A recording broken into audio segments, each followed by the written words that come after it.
বিসমিল্লাহির রহমানির রহিম। এটা হলো আমাদের দিঘি। পুরা 27% মাটির মধ্যে একটা পুকুর দিছি। পুকুরে মাছ আছে খুব কম। এই পুকুরটা লম্বায় মনে করেন যে লম্বায় এই পুকুরটা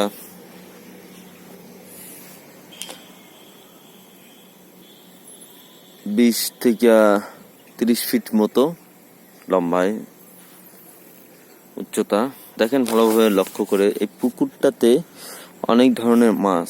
আর বেশিরভাগ এই পুকুরে আমরা যদি নাও ছেড়ে দেওয়া হয়, এই পুকুরের নদীর মাছটা আমরা বেশিরভাগ পাই।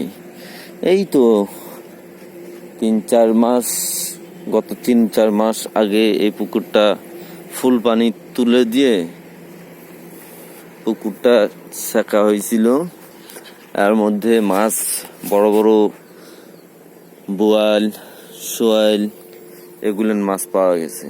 পুকুরের নির্ধারিত কোনো মাছ নাই, মানে ছাড়া মাছ খুব কম ছিল, কিন্তু বাইরের মাছটা বেশি ছিল। মোটামুটি মাছ, এটা পুকুরের গভীরতা অনেক।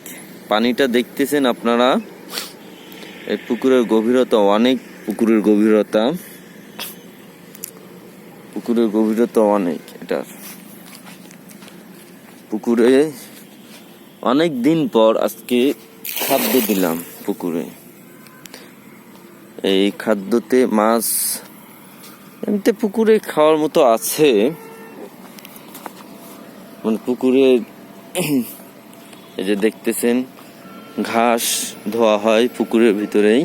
ঘাস ধুলে গ্লাস কাপ নামে একটা মাছ আছে, এই মাছটা অতিরিক্ত ঘাস খেতে পছন্দ করে। ধন্যবাদ সবাই।